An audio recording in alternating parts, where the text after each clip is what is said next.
জামাল নাসেরের পাঠানো সেই লোকটি জেলখানার ভিতরে দৃশ্য দেখে অবাক হয়ে ফিরে এসে বললেন, জাহাপানা, কয়েকখানার ভিতরে গিয়ে দেখলাম সৈয়দ কুতুব নামাজের ভিতরে সেজদায় পড়ে আছে, আর শিকারী পাগলা কুকুর তার পাশে বসে তাকে পাহারা দিতেছে।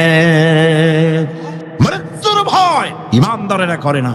তাকে বলা হয়েছিল ক্ষমা চাওয়ার জন্য, তিনি বলেছেন মাজলুমকে ক্ষমা চাইতে হবে জালেমের কাছে, এর থেকে ফাঁসি গ্রহণ করে শাহাদাতের দরজা নিয়ে হাসি মুখে আমি আমার মনিবের দরবারে খাড়া হতে চাই। এটাই হলো ঈমান। হ্যাঁ, জামাল নাসেরকে আল্লাহ পাক ইন্তেকাম নিলেন, দুনিয়া থেকে বিদায় করে দিলেন। সম্রাট আকবর নাম শোনেন নাই? কোথাকার প্রেসিডেন্ট? ভারতবর্ষে। কত বড় নাম করা ব্যক্তি, দ্বীন ইলাহি চালু করলো, তার নামে আল্লাহু আকবার চালু করলো। আল্লাহু আকবার বলতে যেন তারে বোঝানো হয়, জিল্লে ইলাহি বলে ঘোষণা করা লাগলো তাকে। তার সামনে মাথা নত করার ব্যবস্থা করে দিল, কুর্নিশের ব্যবস্থা করে দিল। হযরত মুজাদ্দিদ আল বিসানি রাহমাতুল্লাহ আলাইহি এর বিরোধিতা করলেন। বিরোধিতা করার পরে সম্রাট জাহাঙ্গীর তার জেলের মধ্যে ঢুকাই দিল। তাকে যখন দরবারে দাওয়াত দিয়েছিল, একটা গেট বানালো যাতে করে তার মাথা নিচু করে ঢোকা লাগে।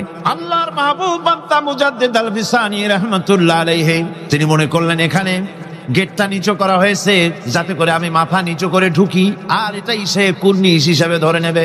তিনি মাথা নিচু করলেন না, মর্দে মুজাহিদ বাদশার দরবারে নিজের বাম পা খানা আগে ঢুকাইয়া দিলেন। এই অপরাধে তাকে কারারুদ্ধ করা হলো। জেলখানার ভিতরে তিনি আছেন।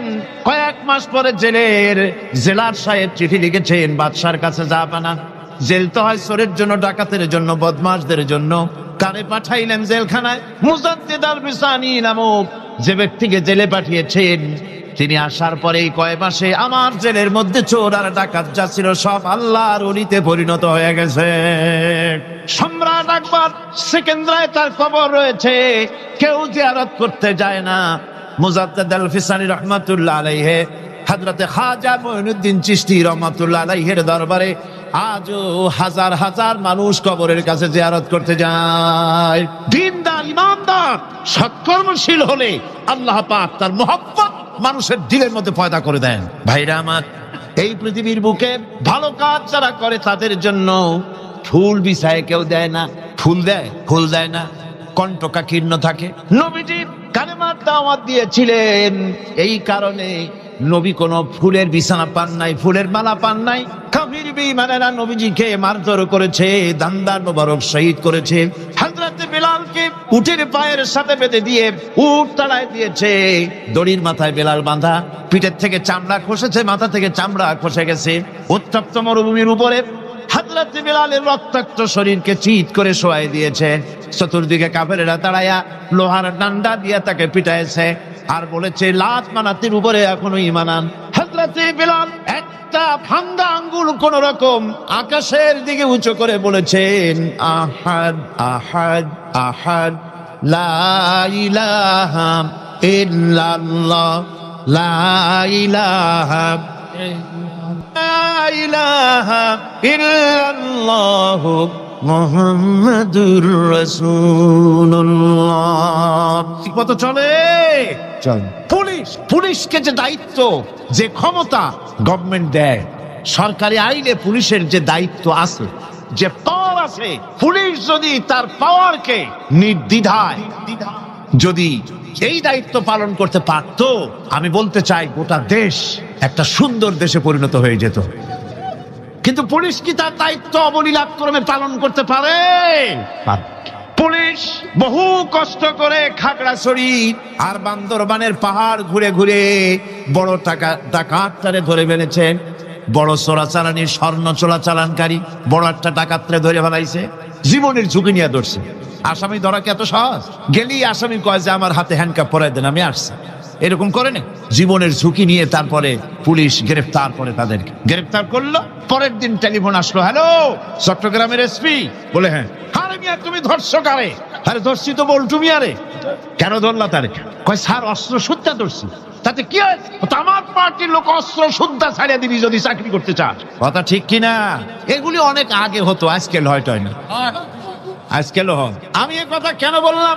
থানায় আসামিদেরকে ধরা হয়, জেল হয়ে গেল, কয় মাস পর বেরিয়ে গেল, থানায় তার নামটা আসামির খাতায় লেখা গেল চোর হিসাবে, ডাকাত হিসাবে, সন্ত্রাসী হিসাবে, চোরাচালাকি হিসাবে, ঠিক কিনা?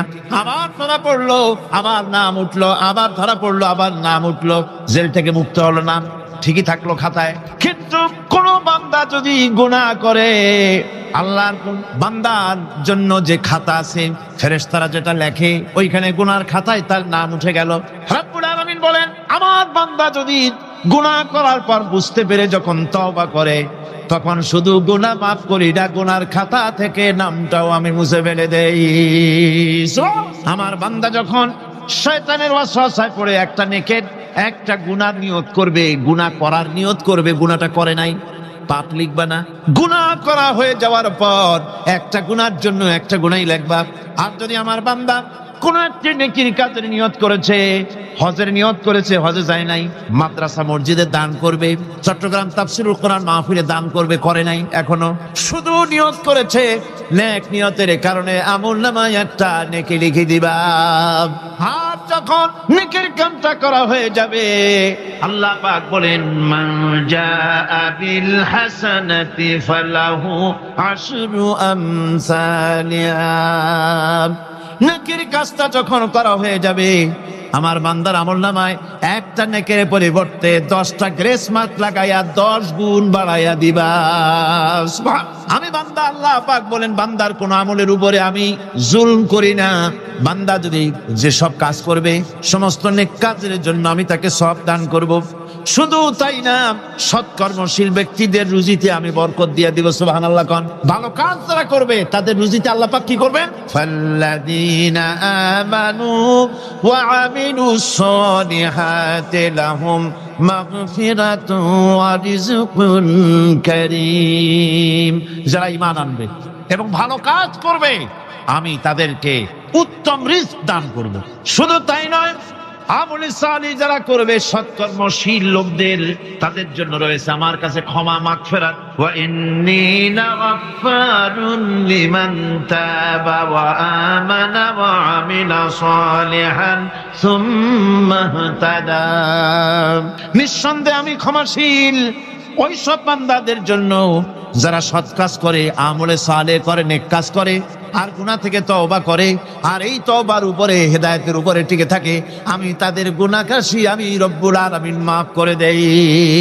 আল্লাহ পাক ওয়াদা করেছেন, নেককার যদি হও, সৎকর্মশীল যদি তোমরা হও, তাহলে নেক কাজের বিনিময় আমি রব্বুল আলামিন তোমাদেরকে রাষ্ট্র ক্ষমতা দান করব, যেমন করে তোমাদের পূর্বপুরুষদেরকেও রাষ্ট্র ক্ষমতা দিয়েছিলাম। রাষ্ট্র ক্ষমতা হচ্ছে সুলতানে নাসির, যাকে বলা হয়েছে সাহায্যকারী শক্তি। রাসূল করিম সাল্লাল্লাহু আলাইহি সাল্লাম আল্লাহর কাছে সেখানে দোয়া করেছেন, রব্বি আদখিলনি মুদখালা সিদকিন ওয়া আখরিজনি মুখরাজা সিদকিন ওয়াজআলনি মিন লাদুনকা সুলতানান নাসিরা। আয় আল্লাহ, আমাকে সাহায্যকারী শক্তি আমাকে তুমি দান করো। এই সাহায্যকারী শক্তি হচ্ছে রাষ্ট্র ক্ষমতা। কি ক্ষমতা? রাষ্ট্র ক্ষমতা। এখন রাষ্ট্র ক্ষমতা কি জন্যে? রাষ্ট্র ক্ষমতা এই জন্যে যে রাষ্ট্রীয় পাওয়ার যদি আপনার হাতে না থাকে, তাহলে ইসলামের সকল আইন পালন করা সম্ভব নয়। ঠিক কিনা? ঠিক কিনা? আজ সমাজে সুদ চালু আছে নাকি নাই? জেনা চালু আছে নাকি নাই? জুয়া চালু আছে নাকি নাই? আমার ভাইরা, আমার এই দেশে, এই উপমহাদেশে, পাকিস্তান, ইন্ডিয়া, বাংলাদেশ, এই দেশগুলির মতো এত মাহফিল কোথাও হয় না, পৃথিবীর কোথাও এত মাহফিল হয় না। এই মাহফিলের কারণেই এই দেশের মানুষগুলি আল্লাহর মেহেরবানি, মাথায় টুপি আছে, মুখে দাঁড়িয়ে আছে, অসংখ্য মসজিদ মাদ্রাসা হয়েছে। আল্লাহর ওলিরা, বড় বড় আলেম এবং পীর বুজুর্গরা এই দেশে দ্বীনের দাওয়াত দিয়েছেন, সুদের বিরুদ্ধে কথা বলেছেন, ঘুষের বিরুদ্ধে কথা বলেছেন। কিন্তু আপনারা বলেন, এই শত শত বছর পর্যন্ত ওয়াজ নসিহত করে, পীর মুরিদি করে, আর তাফসীর করে, সুদ বন্ধ হয়েছে নাকি? বোঝেন না কথা? সুদ বন্ধ হয়েছে, ঘুষ বন্ধ হয়েছে, জেনা বন্ধ হয়েছে, বেশ্যালয় বন্ধ হয়েছে। কিয়ামত পর্যন্ত এই পদ্ধতিতে হবে না। কথা বুঝে আসছে? ওয়াজ করে, তাফসীর করে যদি সুদ আর ঘুষ বন্ধ হয়ে যেত, তাহলে রাসূলুল্লাহর চাইতে বড় ওয়াজ আল্লাহর দুনিয়ায় আর নাই। তিনি ওয়াজ করে বন্ধ করে দিতেন, কিন্তু তা হয় নাই। আল্লাহর ঘরের ভিতরে 360টা মূর্তি ছিল। 13টি বছর ধরে নবুয়াতের মক্কি জিন্দেগিতে আল্লাহর নবী একটা মূর্তিকেও আল্লাহর ঘর থেকে সরাই দিতে পারেন নাই, কথা ঠিক কিনা? কিন্তু যখন মদিনা মুনাওয়ারায় গেলেন, ইসলামী রাষ্ট্র হাতে পেলেন, এবার নবীজি ইসলামী রাষ্ট্রের প্রধান, এখন তিনি প্রেসিডেন্ট। সাহাবায়ে কেরাম আমলে সালেহ করেছে, ঈমান এনেছেন, আমলে সালেহ করেছেন, বদৌলতে আল্লাহ ক্ষমতা দিয়েছেন, এবার রাষ্ট্র ক্ষমতা হাতে। রাসূলুল্লাহ মক্কা দখল করলেন, কাবার ঘরের মধ্যে প্রবেশ করলেন, হাতে একটা লাঠি ছিল, মূর্তিগুলার মাথায় আঘাত করলেন, বললেন জা আল হক ওয়া যাহাকাল বাতিল ইন্নাল বাতিলা কানা যাহুকা। সত্য সমাগত, মিথ্যা অপসৃত, সমস্ত মূর্তিগুলি ঘর থেকে বের করে দিলেন। আজ আর কারো ক্ষমতা নাই এই মূর্তি টিকাবার জন্য আগায় আসে সিনা পাইতে, যে মূর্তি ভাঙ্গেন কেন? আছে কেউ? আছে কেউ? শুধু তাই না, কাবা ঘরে ঢোকার জন্য চাবি যার কাছে থাকে সে লোকের আজ আর টাকা লাগে নাই। এর আগে রাসূলুল্লাহ ঘরের মধ্যে ঢুকতে চাইছিলেন, ঢুকতে দেওয়া হয়নি, আরো গালাগালি দেওয়া হয়েছিল। আর আজকে চাবিওয়ালা দৌড়ে আসছে, হুজুর ঘরে ঢুকবেন না, এই নেন চাবি। আল্লাহ রসুল চাবি নিলেন, ঘরের মধ্যে ঢুকলেন, মূর্তিগুলো ফালাই দিয়া আল্লাহর ঘরের বাইরে এসে চাবির রক্ষককে ডেকে বললেন, এই চাবি তোমার কাছে থাকবে, কোন জালেম ছাড়া তোমার কাছ থেকে এই চাবি কেউ নেবে না। রাহমাতুল লিল আলামিন, কি ব্যবহারটা! এই চাবি তোমার কাছেই থাকবে। লোকটি স্পষ্টই বুঝতে পারলো তিনি কোনো সাধারণ মানুষ নন, সাধারণ কোন দেশ দখলকারী বাদশা নন, নিঃসন্দেহে তিনি আল্লাহর নবী। তিনি পড়ে নিলেন লা ইলাহা ইল্লাল্লাহু মুহাম্মাদুর রাসূলুল্লাহ। আজ পর্যন্ত ওই চাবি ওই বংশের লোকের কাছেই থাকে, কারণ রাসূলুল্লাহ বলেছেন জালেম ছাড়া এই চাবি তোমার কাছ থেকে কেউ নেবে না। এখন বাদশাও চাবি নেয় না, যেহেতু হাদিস অনুযায়ী জালেম হয়ে যাবে। রাসূলুল্লাহ ঘরে ঢুকলেন, মূর্তিগুলি ভালাই দিলেন, হাত সুদ বন্ধ করে দিলেন, ঘুষ বন্ধ করে দিলেন। বাংলাদেশে কিয়ামত পর্যন্ত যদি ওয়াজ হয়, সুদ ঘুষ বন্ধ হবে না। তবে হ্যাঁ, বাংলাদেশে একটা জায়গা আছে যেখানে বসে সুদ একদিনই বন্ধ করে দেওয়া যায়। সেটা কোন জায়গা? কোন জায়গা? আপনারা খুব ভালো করে বুঝেছেন, সেটার নাম সংসদ। কিন্তু গোটা জাতির কপাল খারাপ, যারা সুদকে মায়ের সাথে জেনা করার মতো গুনাহ মনে করে, সেই লোকগুলির আধিক্য পার্লামেন্টে জাতি বানাইতে পারে নাই। যদি তা হতো, বাজেট বক্তৃতার ভেতরে আমি বলেছিলাম, স্পিকার সাহেব, এই বাজেট যারা তৈরি করেছে সরকার এবং এই বাজেট প্রস্তুতকারী, কিয়ামতের দিন অবশ্যই আল্লাহর দরবারে আসামি হবেন, কারণ পুরা বাজেট সুদ ভিত্তিক। আর সুদকে আল্লাহ পাক হারাম করে দিয়েছেন, জঘন্যতম হারাম। সুদের মধ্যে 70টি গুনাহ, তার 70 গুনাহ হলো নিজের মাকে নিকাহ করা। নাউযুবিল্লাহি মিন যালিক। ভাগ্য আমরা বদলাতে চাই, ঠিক কিনা? কিন্তু বিশ্বাস করুন, আল্লাহ রাব্বুল আলামিনের কোরআন আমার হাতে। বিশ্বাস করুন, এ ভাগ্য সমাজতন্ত্র বদলাইতে পারে নাই, পুঁজিবাদ বদলাইতে পারে নাই, ধর্ম নিরপেক্ষ মতবাদ বদলাতে পারবে না, কখনোই পারবে না। জাতির ভাগ্য বদলাবে শুধু কোরআনের আইন, কিসের আইনে বদলাবে? এই কোরআন ছাড়া ভাগ্য বদলাবার আর কোনো পথ। কোরআনের দিকে গিয়ে আসুন। শুধু তাফসীর শোনার জন্য পাগল হলে হবে না, আমল করতে হবে। মাওলানা সৈয়দ সালমান নদভী সাহেব, তিনি যে কথাটা বলেছেন, কি দারুণ কথা বলেছেন। তাফসীর শুধু শুনলে হবে না, শুনে একজন দায়ী হয়ে যান, আপনারা কোরআনের দাওয়াতকারী হয়ে যান, বাড়ি বাড়ি ডোর টু ডোর চলে যান, মানুষকে বুঝান জাতীয়তাবাদ, পুঁজিবাদ, সমাজবাদ, ধর্মনিরপেক্ষ মতবাদ, সকল বাদের পরিণতি বরবাদ। ইসলামের পরিণতি আবাদ। ইসলামের পরিণতি কি? আবাদ। ইসলামের দাওয়াত দেন, কোরআনের দাওয়াত দেন, আর প্রস্তুতি গ্রহণ করুন। নির্বাচন যখন আবার আসবে, কোরআনের লোকগুলো পাঠাই দিবেন।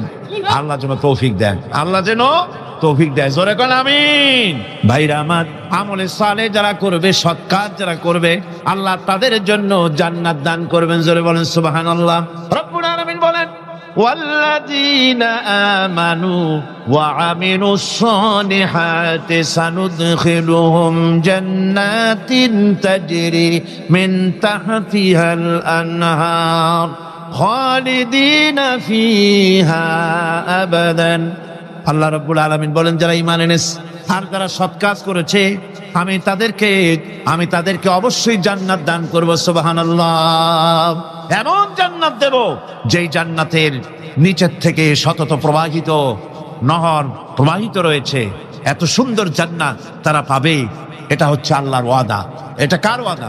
সৎকর্ম যদি করেন, ভালো কাজ যদি করেন, আল্লাহ পাক সৎকর্মশীলদের জন্য জান্নাত দিবেন। তারপরে আল্লাহ আবার কি বলছেন শোনেন, আল্লাহ পাক বলেন সন্দেহ করো না, আমার কথায় কোনো সন্দেহ করো না। ওয়াদাল্লাহি হাক্কান ওয়া মান আসদাকু মিনাল্লাহি কিলা। আল্লাহর ওয়াদা অবশ্যই হক। আল্লাহর চাইতে সত্যবাদী আর কে হতে পারে? কে হতে পারে? আল্লাহর কথাগুলো বিশ্বাস হয় না। ওই যে নির্বাচনের সময় কে একজন কইলো, এবার আমাকে পাঠা জম্বের খাওয়া খাইবা, রাস্তাগুলা সোনা দিয়ে বানাই দেবো, গরুর গাড়ির চাকার মতো জিলাপি বানাই দেবো, খাইতে গিয়ে চিত হয়ে থাকবা। মানুষেরা মহব্বতের ঠেলায় অস্থির। আরে মুসলমান, একটা শাড়িতে ভুলে যায়, একটা লুঙ্গিতে ভুলে যায়, 10টা টাকায় ভুলে যায়। আপনারা মনে কিছু নেবেন না তো? একটা ছাগলও তার দাম হয় 500 টাকা, 1000 টাকা, 2000 টাকা, কিন্তু নির্বাচনের সময় আল্লাহর বান্দাদের দাম যারা ভোট দিতে যায় এই ছাগলের সেই কমে যায়, 50 টাকা 100 টাকা বিক্রি হয়ে যায়। আপনারা কিছু মনে নিলেন না তো? রাগ করেন না, আমি দৃষ্টান্ত দেওয়ার জন্য দুঃখিত। এটা হলো বাস্তব, এটা আমাদের সমাজের বাস্তবতা। আমাদেরকে বুঝতে হবে, আমাদেরকে চিনতে হবে কার পিছনে দৌড়ায়। ও বেটা কি নামাজ পড়ে? ও তো আল্লাহর হক আদায় করে না, মানুষের হক আদায় করবে কিভাবে? ওর নামাজ নাই, ওর চরিত্র নাই, মদ খায়, বউ পর্দায় থাকে না, কিসের নেতা? নেতৃত্ব তো সেই দিতে পারে যার দিন আছে, ঈমান আছে, চরিত্র আছে, আল্লাহরে ভয় করে। ইউসুফ আলাইহিস সালাম, জুলাইখা তাকে আটকায় ফেলেছে ঘরের মধ্যে, তালা দেওয়া, খিল দেওয়া, সিটকানি মারা, পালাবার পথ নাই, চতুর্দিকে উলঙ্গ নগ্ন চিত্র। আর এই সুন্দরী যুবতী নারী জুলাইখা তার প্রেম নিবেদন করেছে হযরত ইউসুফের কাছে।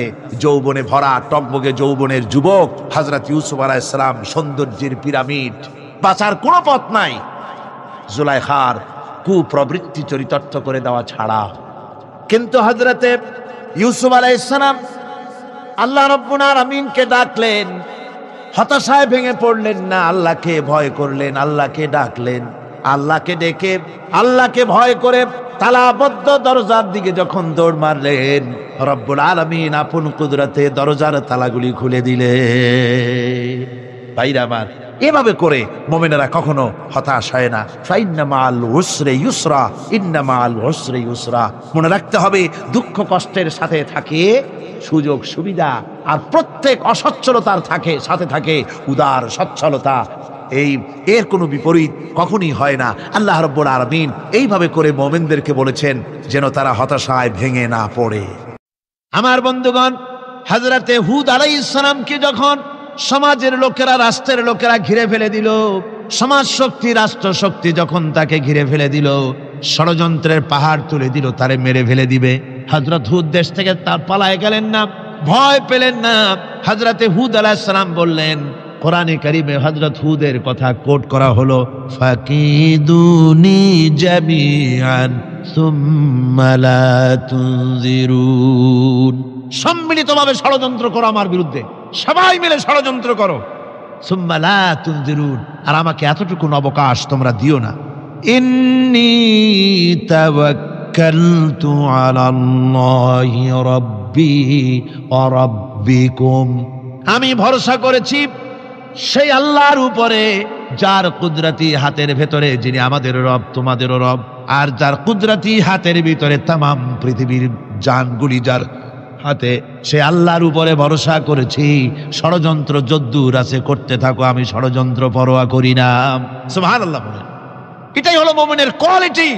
শুধু ঈমান, লা ইলাহা ইল্লাল্লাহু মুহাম্মাদুর রাসূলুল্লাহ, গরুর গোশত খাই, আর রবিউল মাস আসলে পরে ইয়া নবী সালাম আলাইকা, ইয়া রাসূল সালাম আলাইকা, তারপরে গরম গরম জিলাপি আর রসগোল্লা খাইলাম খুব বেশি করিয়া, এর নাম মুমিন নয়। মুমিন হচ্ছে তার চলায় ফেরায়, ওঠায় বসায় সাহসিকতার এক আন্দাজ তৈরি হবে সে। আমার ভাইয়েরা, বিপদে অবিচলতা আমাদেরকে পয়গম্বরেরা শিক্ষা দান করেছেন। হযরত ইউনূস আলাইহিস সালাম মাছে তারে গিলে ফেলে দিল, হতাশায় তিনি হার্ট ফেল করেন নাই। মাছের পেটের মধ্যে যদি কেউ চলে যায়, বেরিয়ে যাওয়ার জন্য কোনো ব্যাকডোর আছে নাকি? কোন পালাবার কোন রাস্তা আছে? মাছের পেটের জানালা দরজা আছে? কিছুই না। তিনি হতাশ হলেন না, মাছের পেটের ভেতরে বসে হযরত ইউনূস আলাইহিস সালাম বুক ভরা আশা নিয়ে আল্লাহর দরবারে তিনি ঘোষণা করলেন, লা ইলাহা ইল্লা আনতা সুবহানাকা ইন্নী কুনতু মিনাজ জালিমিন। পড়েন না সবাই, লা ইলাহা ইল্লা আনতা সুবহানাকা ইন্নী কুনতু মিনাজ জালিমিন।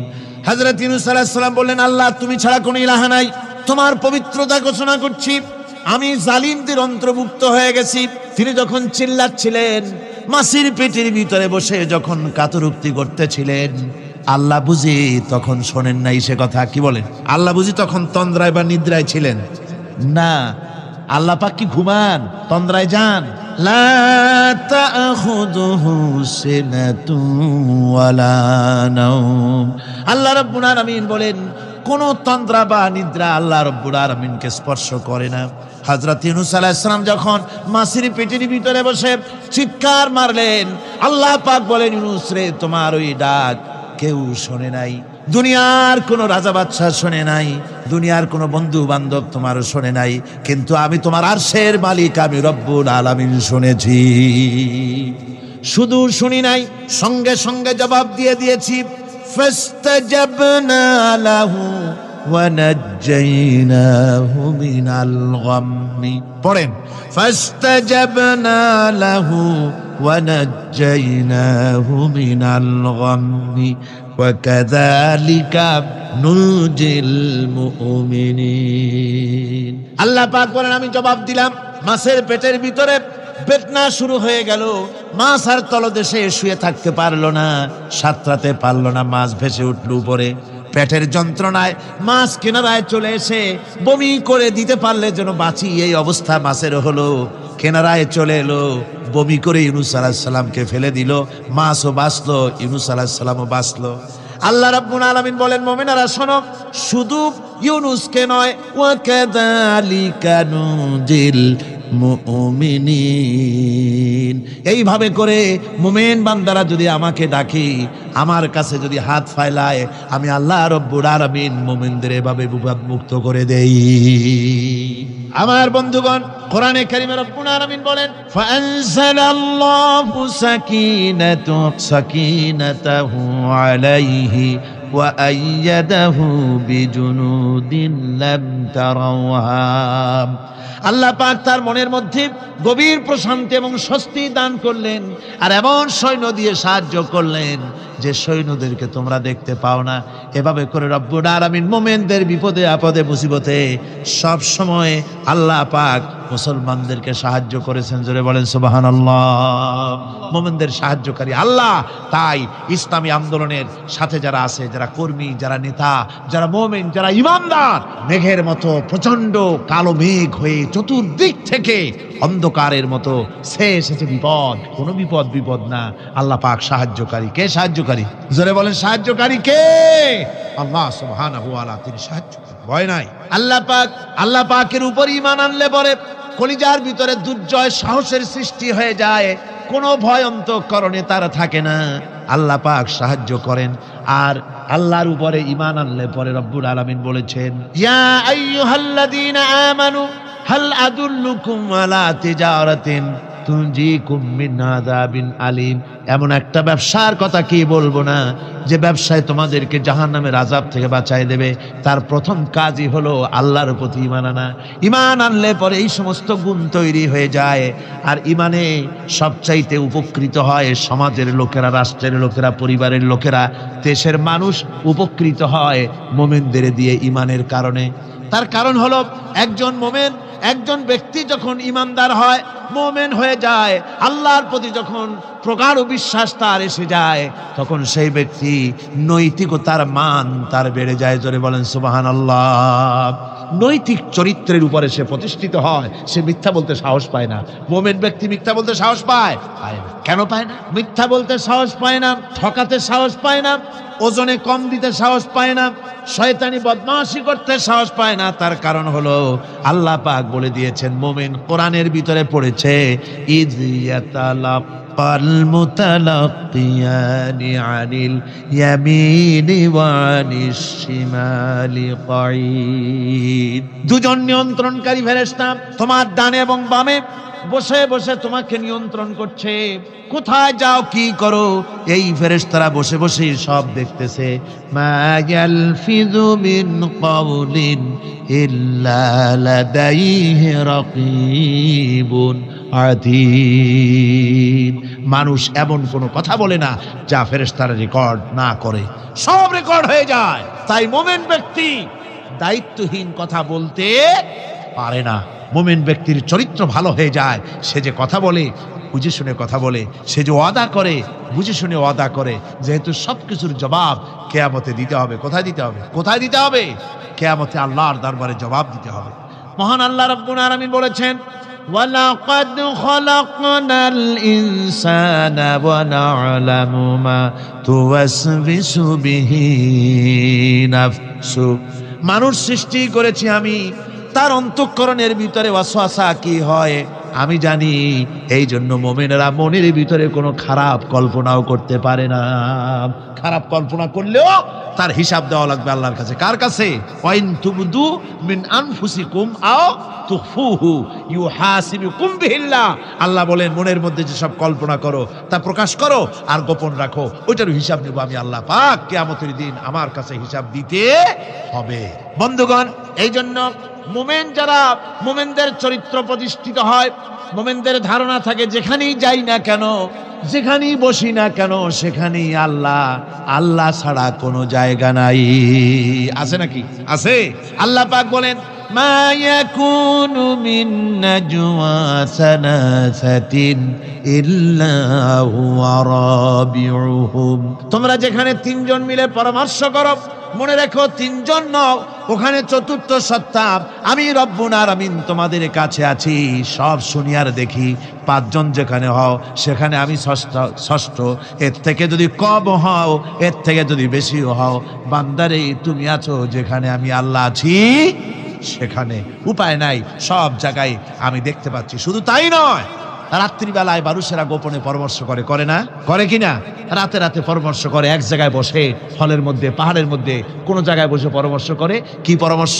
ইসলামী আন্দোলনের লোকদের মারবে, কোথায় তাদের ধরবে, কোথায় তাদের অত্যাচার করবে, এই সমস্ত পরামর্শ করে। আল্লাহ পাক বলছেন, শুনুন, আল্লাহ রাব্বুল আলামিন বলেন, ওয়া হুয়া মাআহুম إذ يبيتون ما لا يرضى من القول وكان الله بما يعملون محيطا।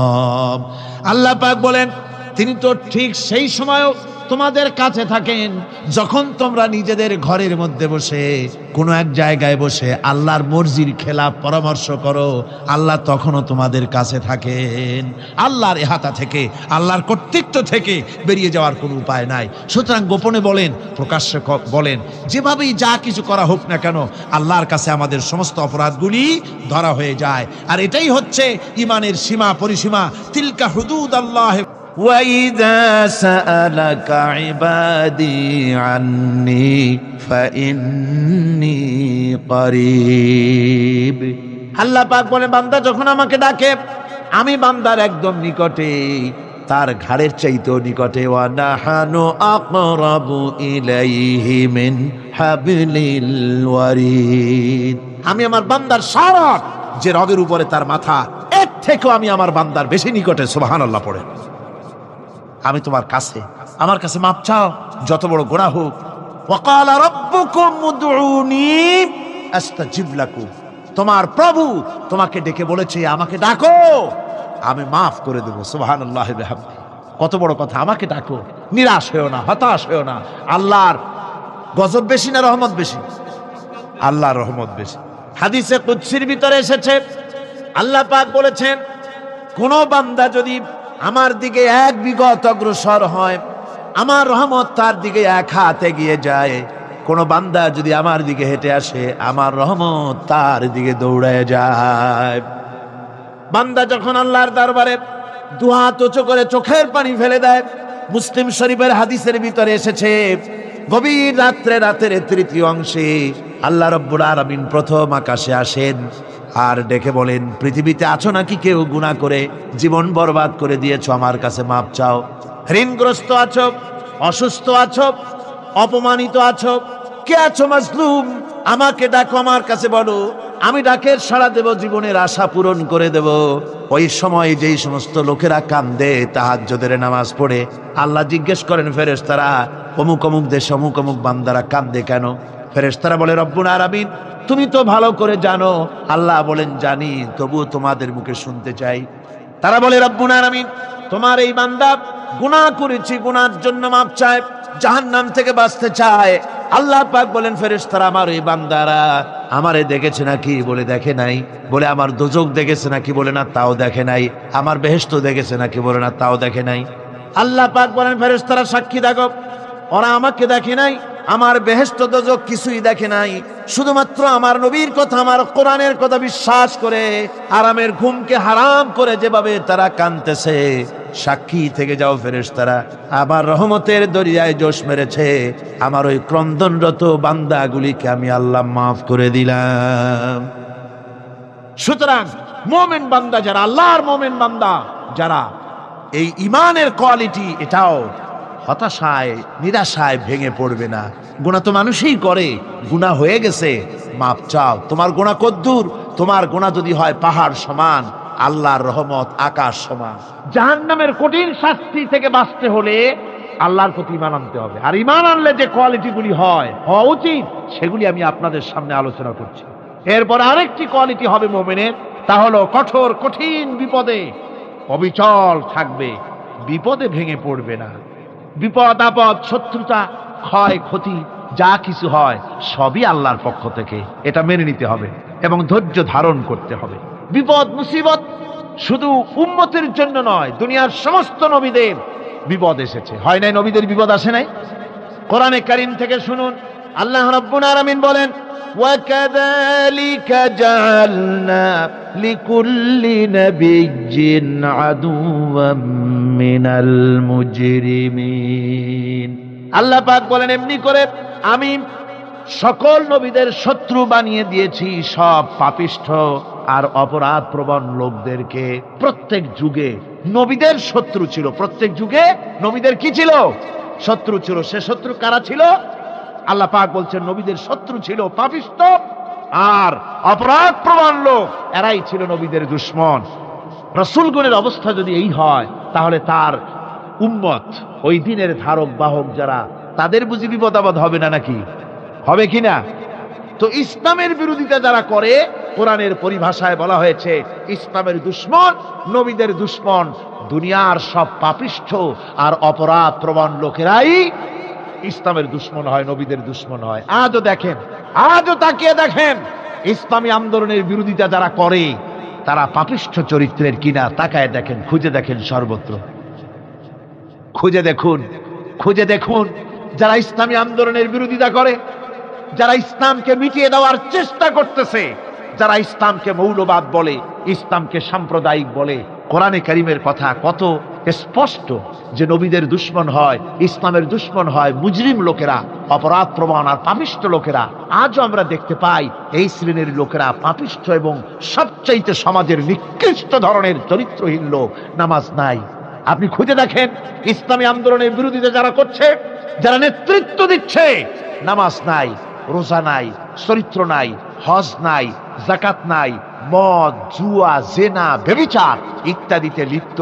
চেহারা দেখলে ছেলেপেলেরা 2 গ্লাস পানি খায় ভরসটে। কথা ঠিক কিনা কর? এই হলো অবস্থা। মারে কেন? মুমিনদেরকে, পয়গম্বরদেরকে, সাহাবীদেরকে এবং ঈমানদারদেরকে মারে কেন?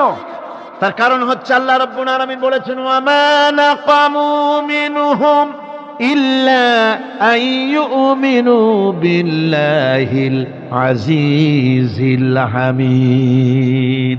কাফিররা ঈমানদার লোকদেরকে অন্য কোন অপরাধী নির্যাতন চালায় না, নির্যাতন চালায় শুধু এই কারণে, যেহেতু মুমিন লোকেরা পরাক্রমশালী, আল্লাহ রাব্বুল আলামিনের দ্বীনকে কায়েম করতে চায়, তার উপরে ঈমান এনেছে, এই কারণেই তারা মারে। ঠিক কিনা কর? যুগে যুগে নবীদের উপরে, সাহাবীদের উপরে যে অত্যাচার হয়েছে, সেই অত্যাচার এই কারণেই হয়েছে, অন্য কোনো কারণে নয়। এই কঠিন বিপদে অবিচলতা এবং ধৈর্যের দৃষ্টান্ত নবীগণ পেশ করেছেন পৃথিবীর বুকে। আমরা দেখেছি ইব্রাহিম আলাইহিস সালামকে আগুনে ফালানো হয়েছে, আছে না কোরআন শরীফে? আমি কিন্তু গল্প করতেছি না, সব কোরআনের কথা। কিসের কথা? ইব্রাহিম আলাইহিস সালামকে আগুনে ফালানো হচ্ছে। অপরাধ কি? অপরাধ হচ্ছে হযরত ইব্রাহিম আলাইহিস সালাম দাওয়াত দিয়েছেন লা ইলাহা ইল্লাল্লাহ। জোরে পড়েন লা ইলাহা ইল্লাল্লাহ, লা ইলাহা লা ইলাহা ইল্লাল্লাহ মুহাম্মাদুর রাসূলুল্লাহ। হযরত ইব্রাহিম আলাইহিস সালাম দ্বীনের দাওয়াত দিয়েছেন, এক আল্লাহর দাওয়াত দিয়েছেন, ঈমানের দাওয়াত দিয়েছেন। আর কোন অপরাধ ছিল না। নমরুদ সহ্য করতে পারলো না। কোরআনে কারীমের মধ্যে সব কথাগুলি আল্লাহ পাক এই জন্য বিধৃত করেছেন, এই জন্য কোরআনে কারীমের মধ্যে সব কথা উঠায় দিয়েছেন, যাতে করে মুমিনেরা বিপদ আসলে পরে যেন ঘাবড়ে না যায়। ইব্রাহিম আলাইহিস সালামকে আগুনে ফালানো হচ্ছে। ফেরেশতা বলছে, ইব্রাহিম তোমারে আগুনে ফালায় দাও হতেছে, আমার কাছে সাহায্য চাও, আমার কাছে ক্ষমতা আছে, আগুনগুলো উঠাইয়া নমরুদের বংশ জ্বালাইয়া দেব। হযরত ইব্রাহিম ফেরেশতার কাছে সাহায্য চাইছিলেন নাকি? তিনি বললেন, ফেরেশতা তোমার কাছে সাহায্য কেন চাইব? আমি তো এমন কোন অন্ধ আল্লাহর ইবাদত করি না যেই অন্ধ স্রষ্টা তার গোলামের দুঃখ দুর্দশা না দেখেন। আমি তোমার কাছে সাহায্য চাইব না। হযরত ইব্রাহিম আলাইহিস সালাম পাশ করলেন। কি বলেন, পাশ করছেন না? ঈমানের পরীক্ষায় পাশ। আগুনের মধ্যে হযরত ইব্রাহিমকে যখন ফেলানো হচ্ছে, রব্বুল আলামিন আগুনের প্রতি নোটিশ করে দিলেন, ইয়া নার কুনি বারদাও ওয়া সালামান আলা ইব্রাহিম। আগুন আমার ইব্রাহিমের জন্য শান্তিদায়ক, ঠান্ডা হয়ে যা। এখন কি আর আগুনের বাপের ক্ষমতা আছে ইব্রাহিমরে পোড়ানো? আর ক্ষমতা নাই। আমার বন্ধুগণ, ইব্রাহিম আগুনের ভিতরে আরামে বসা আছেন, আর ওদিকে নমরুদ বসে বসে দেখতেছে দূর থেকে। ইব্রাহিম তো জ্বলে না, গায়ের মধ্যে আগুন জ্বলে গেল। ডাক দিয়া কয়, আগুন তোর হলো কি? কেন জ্বালাইতে পারিস না আমার দুশ্মন রে? হলোটা কি তোর? তোর কি জ্বালানো শক্তি বন্ধ হয়ে গেল নাকি?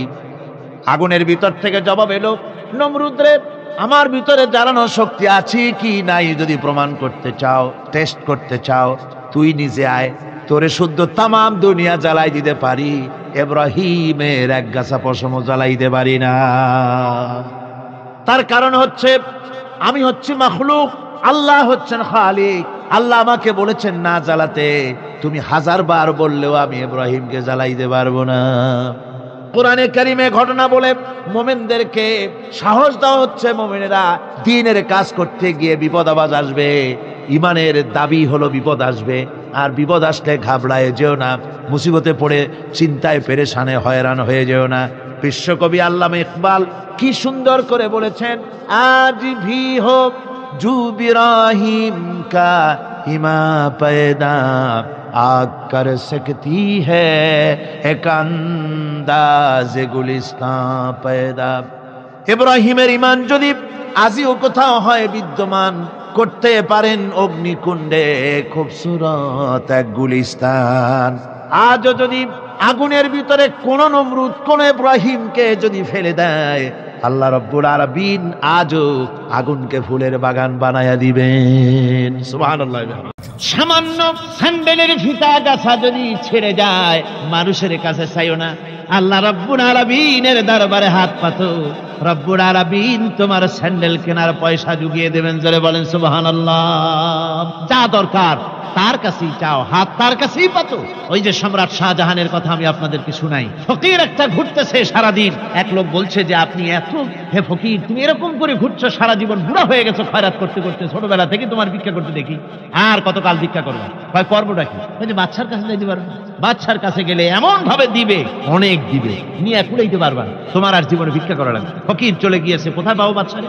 কয় দেখো মসজিদে পাবা। এখন তিনি নামাজ চলে গিয়েছে, সেখানে দায়া মসজিদের বারান্দায় দাঁড়ায় দেখে সম্রাট শাহজাহান হাত পেতে মোনাজাত করতেছেন, চোখের থেকে পানি পড়ে দাড়ি ভিজে ভিজে পড়ে। মোনাজাত শেষ করে বাদশা যখন বাইরে নেমেছেন, তখন ফকির তাকে সালাম দিয়ে চলে যান। বাদশা বলছেন, তুমি আমাকে সালাম দিয়ে চলে যাচ্ছ, তুমি তো ভিক্ষুক। আমার কাছে তো সমস্ত ভিক্ষুকরাই আমার কাছে চায়, ভিক্ষুক তো ভালো, ধনীরাও আমার কাছে চায়, তুমি ভিক্ষুক মানুষ আমার কাছে তুমি চাইলে না, সালাম দিয়ে চলে যাও। ফকির বলতেছেন, যা পানা সত্যি কিছু চাইতে এসেছিলাম, কিন্তু আমি আপনাকে দেখার পরে আমার চিন্তার পরিবর্তন হয়ে গেছে।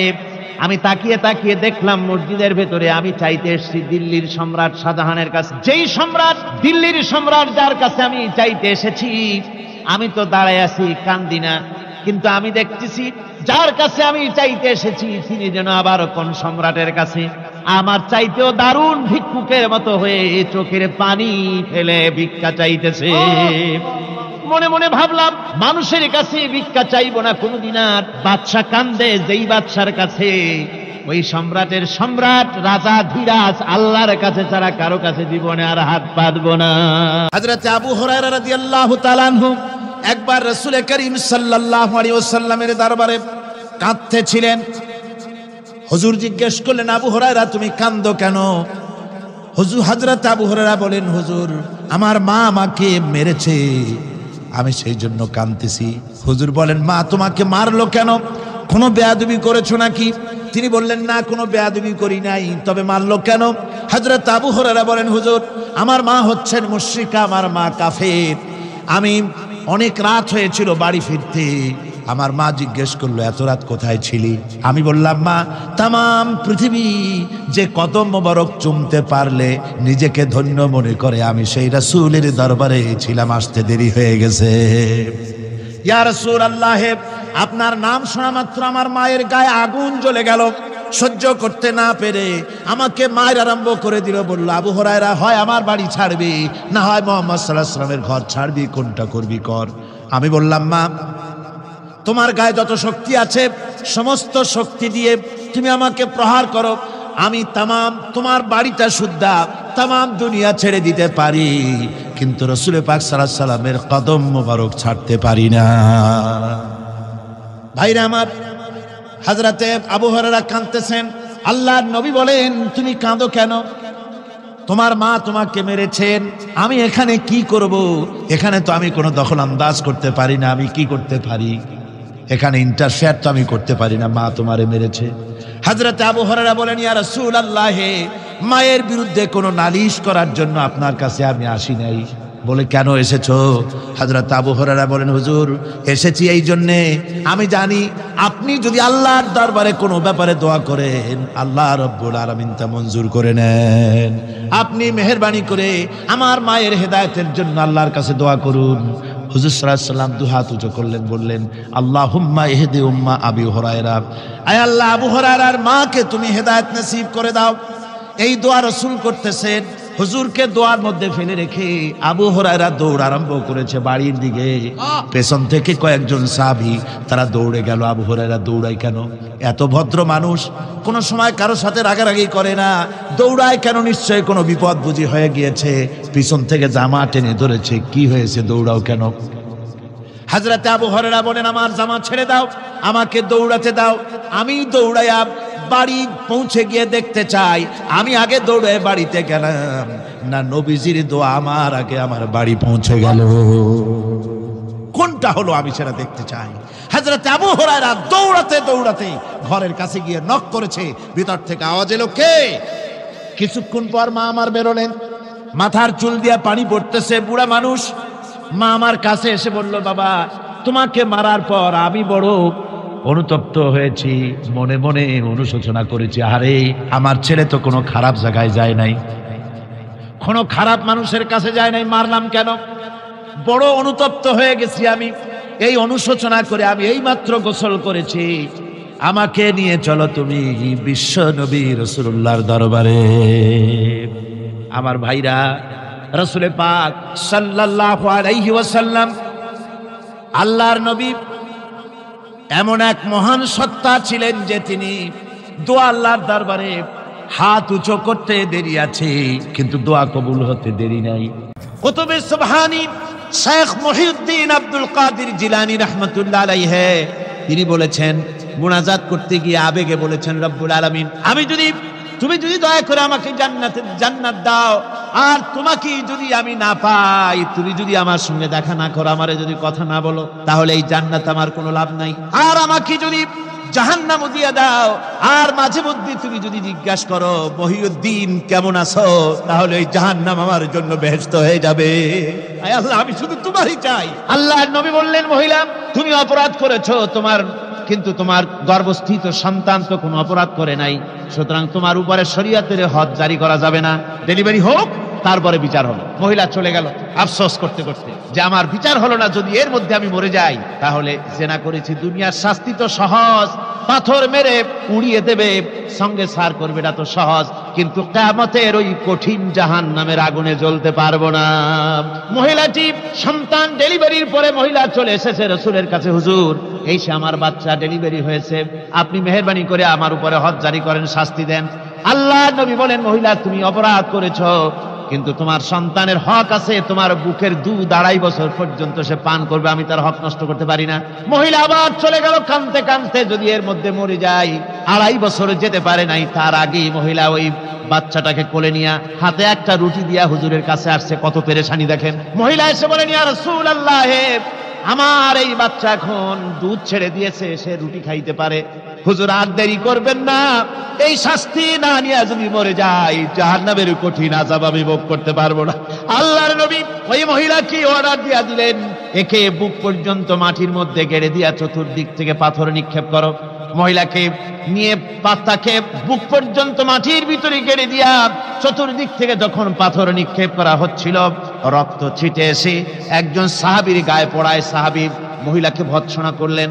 আল্লাহর নবী বললেন, শুনতে পেরে নবীজি বললেন, ও সাহাবী ভৎসনা করো না, বরং এই মহিলার তওবা আল্লাহ রাব্বুল আলামিন এমন ভাবে কবুল করেছেন, যদি সে তওবা দুনিয়ার সব মানুষকে ভাগ করে দেওয়া যায়, তাহলে সমানভাবে ভাগ করে দেওয়া যাবে। 60,000 সৈন্য তাদের অশ্ব নিয়ে, তাদের উষ্ট্র নিয়ে, তাদের মালপত্র নিয়ে, জিহাদের সামান নিয়ে শ্রাবণের খরস্রোতা নদী, উত্তাল তরঙ্গমালায় ভরা নদীর উপর থেকে এই সাহাবীরা পাড়ি দিয়ে ওপার চলে গেলেন। ওপার যাওয়ার পরে হযরতে সাদ বলছেন, তোমাদের কেউ কি হারায় গেছে নাকি? সবাই এদিক ওদিক তাকায়, খোঁজ করে বলল, মানুষ তো দূরের কথা, একটা উটও আর ঘোড়াও একটাও হারায় যায় নাই। একজন বলল, আমার একটা পেয়ালা, যে পেয়ালা আমি পানি পান করতাম, সেই পেয়ালাটা তুফানে ছিটকে কোথায় চলে গেছে, ওইটা হারায় গেছে। হযরতে সাদ বলেন, মুজাহিদের কোন জিনিস দরিয়া নিতে পারে না, অবশ্যই তা ফেরত আসবে। এই কথা তিনি বলতেছিলেন, হঠাৎ করে দরিয়ার কিনারে একটা আওয়াজ হলো, দেখা গেল তুফানের ভিতরে সেই হারানো বাটিটা তাদের মধ্যে ফিরে এসেছে। আল্লাহু আকবার। মুজাহিদদেরকে সাহায্য করেন স্বয়ং আল্লাহ রাব্বুল আলামিন। আফ্রিকার জঙ্গলের কাছে ভিন্ন ইতিহাস, জঙ্গলের কাছেই মুসলমানদেরকে থাকতে দেওয়া হয়েছে। মনে করা হয়েছিল জঙ্গলের সমস্ত হিংস্র প্রাণীরা এই মুসলমানদের শেষ করে দেবে, যুদ্ধ করা লাগবে না। হযরতে সাদ সে অবস্থা বুঝতে পারলেন, তিনি একটা মঞ্চ তৈরি করলেন। সেই মঞ্চের উপরে দাঁড়ায় জঙ্গলের প্রাণীদের দিকে লক্ষ্য করে তিনি নোটিশ জারি করে দিলেন, বললেন, ইয়া আইয়াতুহাল হাশারাত ওয়াস সিবাউ নাহনু আসহাবু রাসূলুল্লাহ সাল্লাল্লাহু আলাইহি ওয়াসাল্লাম। হে জঙ্গলের হিংস্র প্রাণীরা, আমরা আল্লাহ রাসূলের সাহাবী, ফাইন্না নাজিলুনা ফামান ওয়াজাদনা বাদাহু কাতালনাহু। আমরা রাসূলের সাহাবী, এইখানে আল্লাহর দ্বীনকে কায়েম করার জন্য আমরা এসেছি, আল্লাহর কলেমার আওয়াজ নিয়ে আমরা এখানে রাত কাটাবো। সুতরাং এই জঙ্গলের ভিতরে হিংস্র প্রাণী যত আছো, সব আমাদের এই জায়গা ছেড়ে অন্যত্র চলে যাও। আফ্রিকার জঙ্গলি মানুষেরা চিন্তা করলো, মানুষের কথা কি জঙ্গলি প্রাণীতে শোনে নাকি, পাগলে কয় কি? তারা তাকায় তাকায় দেখলো, হযরতে সাদের এই ঘোষণার পরে বাঘের কাতারে বাঘ, সিংহের কাতারে সিংহ, সাপের কাতারে সাপ, যার যার ডিম আর বাচ্চাগুলি মুখে কামড়ায়া সাহাবীদের এলাকা ছেড়ে দিয়ে তারা অন্যত্র চলে গেল। আমার মুসলমান ভাইরা, এই ছিল মুসলমানদের ইতিহাস। দ্বীন প্রতিষ্ঠা করার কাজে মুসলমান এগোলে আল্লাহই মদত করেন। কে মদত করেন? একবার একজন দরবেশ সাহেব রাস্তা দিয়ে যাচ্ছেন, প্রতিমধ্যে তিনি দেখতে পেলেন নদী থেকে এক কলসি পানি নিয়ে এক যুবতী সুন্দরী মেয়ে রাস্তা বেয়ে যেতেছে। দরবেশ সাহেব দাঁড়ায় গেলেন আর ওই যুবতীর দিকে এক নজরে তাকায় আছেন, চোখে পলক দেয় না। এরপরে যুবতী থমকে দাঁড়ায় গেল, আধা বুড়া মানুষ, দাড়ি অর্ধেক পাইকে গেছে, দেখতে তো দেখায় খুব বুজুর্গ মানুষ, কিন্তু রাস্তায় আমার একা পাইয়া এমনি করে তাকিয়ে আছে, আর চোখ দিয়েও তো পানি পড়ে। ব্যাপারটা কি? দরবেশ কান্দে কেন? প্রতিমধ্যে আমাকে একা পেয়ে দরবেশ কাঁদে কেন, তাকিয়ে আছে কেন? মহিলার চিন্তা জাগলো। শেখ সাদি রহমতুল্লাহ আলাইহি ঘটনা লিখেছেন, বাংলা এক কবিতার অনুবাদ করেছেন। একদা সুখদায়ক প্রমোদা বদন, দর্শন করি মম ঝরিল নয়ন, হেসে কহে সেরূপসী সবিস্ময় মন, কহ দেখি মহাশয় কহ কি কারণ, বিষয়ে বিরাগী তুমি ভুবনে প্রচার, কি হেতু জন্মিল তব মানস বিকার। যুবতী মেয়েটি বলছে, ওগো দরবেশ সাহেব, হুজুর সাহেব, আমি একটা যুবতী মেয়ে লোক, রাস্তায় আমাকে একা পেয়ে আপনি আমার দিকে তাকায় আছেন আর কাঁদতেছেন। এই বৃদ্ধ বয়সে ভীমরতি হলে কেন? আমাকে দেখে কাঁদেন কেন? আর এক নজরে কেন তাকায়ছেন? কারণটা কি? কি কুমতলব আছে? দরবেশ সাহেব বলছেন, হেসে কহিলাম বালে করহ শ্রবণ, নেত্র ঝরে তবু হেতু ভেব না এমন। হে রূপসী মেয়ে, তোমার জন্য আমি কান্দি, একথা একবারও চিন্তা করো না। যে শিল্পী রচিল এই সুধাংশু বদন, তাহার তরে ঝরে নেত্র নয়নে জীবন। তোমার প্রেম পাওয়ার জন্যে তোমাকে দেখে লোবাতুর এবং কামুক হয়ে তোমার দিকে তাকায় কান্দি, একবারও ভেব না। আল্লাহর কসম, আমি কাঁদতেছি তোমার এত সুন্দর স্বাস্থ্য আর চেহারা যে আল্লাহ রাব্বুল আলামিন বানায় দিলেন, না জানি সেই আল্লাহ কত সুন্দর। হযরত নূহ আলাইহিস সালামের জামানায় 40 দিনের বন্যা। এই বন্যার পরে জাহাজ যখন নেমে গেল, তখন তিনি মনে মনে ভাবলেন, আমি তো জোড়ায় জোড়ায় করে সমস্ত প্রাণীগুলি আর মানুষগুলি, কিছু কিছু মানুষ যারা ঈমান এনেছিল তাদের জাহাজে উঠাইছে, কিন্তু একটি বুড়ি আমার উপর ঈমান এনেছিল আর আমি তার ওয়াদা করেছিলাম সাথে করে নিয়ে যাব, আমি তো তার কথা ভুলে গিয়েছি। অনুশোচনা এলো। জাহাজ থেকে নেমে চতুর্দিকে লক্ষ্য করলেন, মানুষ নাই, জনপদ নাই, সব শেষ হয়ে গেছে। পাহাড় পর্বত কাঠ হয়ে পড়েছে, বিল্ডিং গুলি শেষ হয়ে গিয়েছে, কোন জনপদে কোনো প্রাণী নাই, প্রাণী বলতে কিছুই নাই। হঠাৎ দূরে দেখতেন একটা কুড়ে ঘরের মতো দেখা যায়। ভাবলেন, এত বড় বন্যার ভিতরে কুড়ে ঘর কেমনে থাকলো? আস্তে করে হেঁটে গেলেন কুড়ে ঘরের কাছে। ভেতরে মানুষ আছে বলে মনে হলো। বাইরের থেকে প্রশ্ন করলেন, ভিতরে কে? জবাব এলো, আমি এই ঘরের মালিক, আমি এক বুড়ি বিধবা এক মহিলা, আপনি কে? তিনি বললেন, আমি হচ্ছি এই জামানার পয়গম্বর হযরত নূহ আলাইহিস সালাম। বুড়ি বলছেন, আমারও ধারণা তাই। আপনি আমাকে ওয়াদা করেছিলেন বন্যা হলে পরে, বন্যার আভার যখন আপনি পাবেন, আমাকে আপনি সাথে করে জাহাজে উঠায় নিয়ে দিবেন। আমার মনে হয় বন্যা কবে হবে সেই খবর দেওয়ার জন্য আপনি এসেছেন। হযরত নূহ আলাইহিস সালাম সিজদায় পড়ে কাঁদতে লাগলেন, বললেন, রব্বুল আলামিন, তোমার কুদরত বোঝার ক্ষমতা আমার নাই। 40 দিন পর্যন্ত পানির ভিতরে মানুষ কেমনে জীবিত রইল? আল্লাহ পাক শোনালেন, রোরে বিপদ যখন এলো, তুমি তোমার উম্মতকে ভুলে যেতে পেরেছো, ভুলে গিয়েছো, কিন্তু আমি রব্বুল আলামিন রহমানুর রহিম, আমি আমার বান্দিরে ভুলি নাই। পানির স্রষ্টা আল্লাহ, পানির ভিতরে তিনি বাঁচাতে পারেন, আবার তিনি আগুনের ভিতরে বাঁচাতে পারেন, সব কিছু করতে পারেন, সমস্ত ক্ষমতা আল্লাহ পাকের। মুনাফাক, তুমি কাকে ভয় দেখাতেছ? তোমার তরবারি এই সমাজের কিছু কাফেরেরা ভয় করতে পারে, তুমি কি আমারে চেনো নাকি? তুমি কারে ভয় দেখাও? তাম পৃথিবীর সমস্ত কাফেরদের উপরে আল্লাহ রাব্বুল আলামিন আমাকে বাঘ বানায় পাঠিয়েছেন। তরবারি দিয়ে প্রমাণ হবে। মুনাফাক বলে, তুমি আঘাত করো, কয় না, আক্রান্ত হলে পরে তারপরই জবাব দেব। এরপরে মোরাখাব আঘাত হানতে লাগলো। হযরতে আলী সমস্ত রণকৌশল দিয়ে আঘাতগুলি তিনি ফিরিয়ে দিতে লাগলেন। এরপরে হযরতে আলী বলছেন, মোরাখাব এবার তৈরি হওয়া আমার আঘাত সহ্য করার জন্য। হযরতে আলী জুলফিকার তুলে আঘাত করলেন। এক আঘাতেই দেখা গেল মোরাখাবের মাথা থেকে শুরু করে শরীর টুকরা হয়ে গিয়া হযরত আলীর তরবারির মুঠা পর্যন্ত মাটির ভিতরে গেড়ে গিয়েছে। দুর্গ দখল হয়ে গেল। পরের দিন আল্লাহর নবী বলেন, আলী শুনতে পেলাম তোমার ঢাল ভেঙে গিয়েছিল, তারপরে তুমি যুদ্ধ করলে কি দিয়ে? হযরত আলী বলেন, হুজুর আমুজ দুর্গের ওই কবাটটা, লোহার কবাটটা বাম হাতে নিয়া আর ডান হাতে তরবারি নিয়ে লড়াই করেছি। হুজুর বলেন, কি করে মানুষ কেমনে এত বড় দুর্গের লোহার কবাট হাতে নিয়ে যুদ্ধ করে? একটু দেখাও তো দেখি। হযরত আলী গতকালকের মতো বাম হাত দিয়া ধরেছেন, নাড়াতে পারেন না। এবার ডান হাত দিয়া ধরেছেন, নাড়াতে পারেন না। ডান আর বাম দুই হাত দিয়া সমস্ত শক্তি দিয়ে এমন জোরে টান বেড়েছেন, প্রতিটি লোমকূপের গোড়া থেকে ঘাম বেরিয়ে এসেছে, এক চুলো নড়াতে পারেন নাই। হযরত আলীর মুখখানা মলিন হয়ে গেছে লজ্জায়। হযরত আলী রাদিয়াল্লাহু তাআলা আনহু লজ্জা পেয়ে গেছেন। রাসূল পাক সাল্লাল্লাহু আলাইহি ওয়াসাল্লাম বলেন, আলী লজ্জা পাওয়ার কোনো কারণ নাই, চিন্তা করার কোনো কারণ নাই। তোমার নিজস্ব শক্তি দিয়ে তুমি লড়াই করতে পারো নাই। এত বড় লোহার দরজা নিয়ে, খবর নিয়ে মানুষ ভাবে লড়াই করতে পারে না। আল্লাহ তার দিনকে বিজয়ী করার জন্য তোমার ভিতরে আল্লাহ রাব্বুল আলামিন ক্ষমতা দিয়েছিলেন। জোরে বলেন সুবহানাল্লাহ। আল্লাহ রাব্বুল আলামিন এই জিহাদের ময়দানে যখন মানুষ আসে, আল্লাহ তাদের উপরে মদদ দান করেন। আমার বন্ধুগণ, আল্লাহর দিনকে জমিনের উপরে প্রতিষ্ঠিত করার জন্য যদি আমরা আজও যদি ঐক্যবদ্ধ হই দিন কায়েমের জন্য, তাহলে আল্লাহ রাব্বুল আলামিন আমাদেরকে মদদ করবেন। আল্লাহ পাক কোরআনে কারীমের মধ্যে বলেছেন, ওয়া কানা হাক্কান আলাইনা নাসরুল মুমিনিন। মুমিনদেরকে সাহায্য করা আমি আল্লাহর জন্য ওয়াজিব হয়ে যায়। জোরে বলেন সুবহানাল্লাহ। মুমিনদের জন্য সাহায্য করা আল্লাহর জন্য কি হয়ে যায়?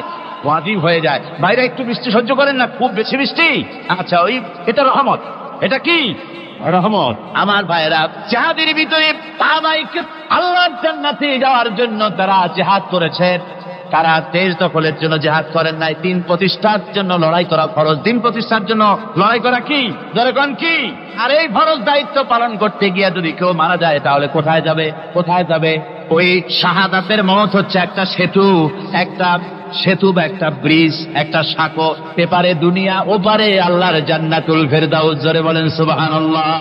এই জন্য হযরত ওমর ফারুক রাদিয়াল্লাহু তাআলা আনহু সব সময় দোয়া করতেন, আল্লাহুম্মা রযুকনি শাহাদাতান ফি সাবিলিক ওয়াজআল মাউতি ফি বালাদি রাসূলিক। আল্লাহ রাব্বুল আলামিন, আমাকে রাসূলের শহরে পৌঁছাও আর আমাকে তোমার দ্বীনের রাস্তায় শাহাদাত মঞ্জুর করো। জোরে বলেন আমিন। এটা আমাদের দোয়া, আমারও দোয়া, আমার সারা জীবনের স্বপ্ন, সারা জীবনের স্বাদ, আল্লাহ যেন শাহাদাতের মওত নসিব করে দেন। জোরে বলেন আমিন। এর থেকে উন্নত মানের মওত আর নাই। ওই প্যারালাইসিস হয়ে বিছানায় পড়ে তড়পায় মরার কোনো দাম নাই। দুনিয়ার বুকে দুনিয়ার জিন্দেগি বছর করার 500 বছর বেঁচে থাকার দাম নাই। সিংহের মতো 1 সেকেন্ড বেঁচে থাকার দাম আছে, ঠিক কিনা? আর মওত, প্লীহা, যকৃত, typhoid, paralysis, diabetes, heart attack, kidney পচে যাওয়া, হাবিজাবি মৌতের চাইতে আল্লাহর রাস্তায় জিহাদ করে শাহাদাতের মৌত সর্বশ্রেষ্ঠ মৌত। জোরে বলেন সুবহানাল্লাহ। আমার ভাইরা, রাসূল পাক সাল্লাল্লাহু আলাইহি ওয়াসাল্লাম তিনি মদিনা মুনাওয়ারায় এসে প্রথম যে জিহাদের সম্মুখীন হলেন, ওইটার নাম কি? কোন জিহাদ? বদর। কোন জিহাদ? বদরের জিহাদ। সেই বদরের মাঠে জিহাদের জন্য রাসূল সাহাবীদেরকে তৈরি করতেছেন। তো আপনারা চিন্তা করেন বিষয়টা, জিহাদ করতে হবে। এই বদরে সাহাবীরা জিহাদ করবে কাদের বিরুদ্ধে? নিজের বাপের বিরুদ্ধে। রাসূল পাক খুব চিন্তিত হলেন যে সাহাবীদেরকে কিভাবে উদ্বুদ্ধ করা যায়। হুজুর জিহাদের কথাই বলতেছেন যে এখন বদরে আমাদের টিকে থাকার প্রশ্ন, এইটা মুসলমানদের টিকে থাকার প্রশ্ন, বদরের যুদ্ধ, বদরের এই জিহাদটা। হুজুর যখন এগুলি বলতেছেন, হযরত মিকদাদ রাদিয়াল্লাহু তাআলা আনহু রাসূলের একজন জলিলুল কদর সাহাবী, তিনি দাঁড়িয়ে বলছেন, হে আল্লাহর রাসূল, কেন আপনি চিন্তা করছেন? ইমজি বিনা ইয়া রাসূলুল্লাহ হাইসুমা তাশা। হে আল্লাহর রাসূল, আপনি আমাদেরকে নিয়ে চলুন যেদিকে আপনার খুশি। হাইসুমা আমারাকাল্লাহ, যেদিকে আল্লাহ আপনাকে নির্দেশ করেন সেদিকে আমাদের নিয়ে আপনি সেদিকেই চলুন। ইন্না লা নাকুলু লাকা কামা ক্বালা বনু ইসরাঈল লিমূসা আলাইহিস সালাম, ইযহাব আনতা ওয়া রাব্বুকা ফাকাতিলা ইন্না হাহুনা কায়িদুন। বুখারী শরীফের হাদিস। হযরত মিকদাদ রাদিয়াল্লাহু তাআলা আনহু বলছেন, হে আল্লাহর রাসূল, আপনি আমাদের নিয়ে চলুন। আল্লাহ যেদিকে আপনাকে আমাদের নিয়ে যেতে বলেন সেই দিকে নিয়ে যান। আমরা মুসা আলাইহিস সালামের উম্মতের মতো বলবো না যে হে মুসা, আপনি আর আপনার আল্লাহ দুজন গিয়ে যুদ্ধ করেন, আমরা এখানে বসে থাকি, এমন কথা আমরা বলবো না। বাল ইযহাব আনতা ওয়া রাব্বুকা ফাকাতিলা ইন্না মাআকুমা মুকাতিলুন। ও নবী, বরং আমরা বলবো আপনি চলুন আমাদের নিয়ে, আপনি এবং আপনার আল্লাহ চলুন জিহাদের ময়দানে, আমরা আপনার সঙ্গে জিহাদ করব, লড়াই করব সেই পর্যন্ত। মা দামাত মিন্না মা দামাত আইনুম মিন্না তাতাররাফ, যতক্ষণ পর্যন্ত আমাদের একটা চক্ষুর পলক পড়ে, যতক্ষণ পর্যন্ত একটা চোখের পাতা নড়ে, ততক্ষণ পর্যন্ত আমরা কাফেরদের বিরুদ্ধে লড়ব। সুবহানাল্লাহ ওয়া বিহামদিহি, যতক্ষণ চোখের পাতা নড়ে ততক্ষণ পর্যন্ত লড়ব, নিয়ে চলুন আমাদেরকে। হুজুর খুব খুশি হলেন। আহারে, রাসূল পাক সাল্লাল্লাহু আলাইহি ওয়াসাল্লাম দারুণ ভাবে খুশি হয়ে গেলেন। হুজুর বললেন, ও সাহাবীরা, তোমাদের মানসিক অবস্থা যখন এই, কুমু বিনা ইলা জান্নাতিন, চলো আমার সাথে বেহেশতের দিকে। সুবহানাল্লাহ, সবাই বলেন সুবহানাল্লাহ। কুমু বিনা ইলা জান্নাতিন আরদুহা কাআরদিস সামাওয়াতি ওয়াল আরদ, সেই বেহেশতের দিকে চলো যে বেহেশতের বিশালতা প্রশস্ততা এই পৃথিবী এবং আকাশের চাইতে অনেক বড়, সেই বেহেশতের দিকে চলো। ফাকামা উমাইর বিন হামাম ওয়া কানা ইয়াকুলুত তামার, হযরতে উমাইর বিন হামাম এক যুবক, তিনি দাঁড়িয়ে গেলেন। আমার মুসলমান ভাইরা, যুবকদের অবদান কিন্তু ইসলামে সব চাইতে বেশি। জোরে বল সুবহানাল্লাহ। কাদের অবদান বেশি? সর্বপ্রথম ইসলাম কবুল করেছে কারা? যুবকরা। হযরত আবু বকর, হযরত ওমর রাদিয়াল্লাহু তাআলা আনহু, তাদের বয়স যুবক বয়স, যুবক বয়সে তারা ইসলাম কবুল করেছেন। হযরত আলী যুবক ছিলেন, এই জন্য যুবকদের ইবাদতের সওয়াব বেশি। রাসূল পাক বলেছেন, কিয়ামতের ময়দানে যেদিন কোন ছায়া থাকবে না, আরশে আজিমের নিচে 7 শ্রেণীর লোকেরা ছায়া পাবে, তার মধ্যে এক শ্রেণী হচ্ছে ওয়াশাবুন নাশা ফি ইবাদাতিল্লাহ, ওই যুবকেরা যারা নাকি রাত গুজরান করে, রাত কাটায় আল্লাহর ইবাদতে, রাত জাগে আল্লাহর ইবাদত করে। জোরে বল সুবহানাল্লাহ। বুড়োদের একবার আল্লাহ বলা আর এক যুবকের একবার আল্লাহ বলা, বৃদ্ধের সারা সপ্তাহ তাহাজ্জুদ পড়া আর যুবকের এক রাতের তাহাজ্জুদ পড়া, মনে হয় তার থেকেও বেশি। সুবহানাল্লাহ। তাই বলে বৃদ্ধ যারা, তারা কিন্তু হতাশ হবেন না, ওই যৌবনকাল আপনিও বেরিয়ে এসছেন, ঠিক না? সুতরাং যুবকদের অবদান বেশি। হযরত উমাইর বিন হামাম রাদিয়াল্লাহু তাআলা আনহু, তিনি দাঁড়িয়ে গেলেন, তার হাতে ছিল ওয়া কানা ইয়াকুলুত তামার, তিনি খরমা খাচ্ছিলেন, হাতে ছিল কয়েকটা খরমা, তিনি খরমাগুলি হাতে নিয়ে দাঁড়িয়ে বলছেন ওয়াকালা বাখবাখ, তিনি বলছেন, বাখবাখ শব্দ এটা হচ্ছে লুগাল মুহাল্লিয়া, অর্থাৎ আঞ্চলিক শব্দ। এর অর্থ হচ্ছে মা আযমাহু ওয়া মা আহসানাহু। কি আশ্চর্য, কি সুন্দর, কি বিরাট, কি সুন্দর কথা আপনি বললেন হে রাসূল। জান্নাতুন আরদুহা কাআরদিস সামাওয়াতি ওয়াল আরদ, এমন দেশ তো পাওয়া যাবে জিহাদ করলে যে বেহেশতের বিশালতা প্রশস্ততা এই বিশাল আকাশের চাইতে, জমিনের চাইতে বেশি। ওয়াল্লাহি লাউ কুনতু হাইয়ান হাত্তা আকুলাহুন্না, আমি যদি, ওয়াল্লাহি আল্লাহর কসম, আমি যদি এই খরমাগুলো যদি খাইতে থাকি, ইন্নাহা লা হায়াতুন তাবিলা, তাহলে তো এটা অনেক লম্বা হায়াত লাগবে। এই খরমাগুলি খাইতে অনেক সময় লাগবে, বেহেশতে যাইতে দেরি হয়ে যাবে। সুতরাং এই খরমা তো আর খাওয়া যাবে না। ফারমাবিহিন না, হাতের খরমাগুলি সব ফেলে দিয়ে জিহাদের ময়দানে লাফায় পড়লেন।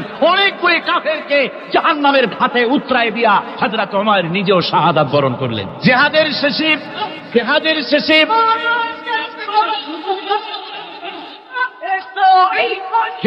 শেষে শহাদায়ে বদরের সমস্ত শহীদদের লাশ এক জায়গায় এনে সাহাবীরা বললেন, হে আল্লাহর রাসূল, আপনি যখন জান্নাতের বর্ণনা দিতেছিলেন, তখন যে যুবকটা খরমা খেতেছিল আর জান্নাতের আশায় হাতের খরমা ফেলে দিয়েছিল, যে খরমাগুলি খাইতে গেলে তো সময় লাগবে অনেক, বেহেশতে যেতে দেরি হয়ে যাবে, এই কথা মনে করে হাতের খরমা ফিকে ফেলে জিহাদের ময়দানে এসে শাহাদাত বরণ, যে যুবকটি জিহাদ করেছিল তার লাশে সেও শাহাদাত বরণ করেছে।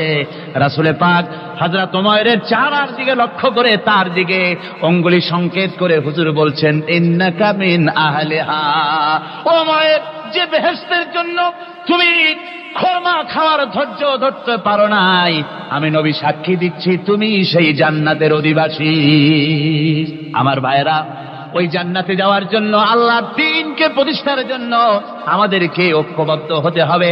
আল্লাহর দ্বীনের জন্য আল্লাহর নবীর যে আদর্শ, সে আদর্শ প্রতিষ্ঠার জন্য এগিয়ে আসতে হবে। যদি আমরা তা করতে পারি, আমরা সংখ্যায় কত, আমাদের অস্ত্র আছে কি নাই, আমাদের জনবল কত, আমাদের সৈন্যবল কত, এগুলি প্রশ্ন না। প্রশ্ন হচ্ছে ওয়ালা তাহিনু ওয়ালা তাহসানু ওয়া আনতুমুল আলাউনা ইন কুনতুম মুমিনিন। কোনো ভয় নাই, কোনো চিন্তা নাই, যদি তোমরা মুমিন হও আমি আল্লাহ তোমাদেরকে বিজয়ী করব। জোরে বলেন সুবহানাল্লাহ।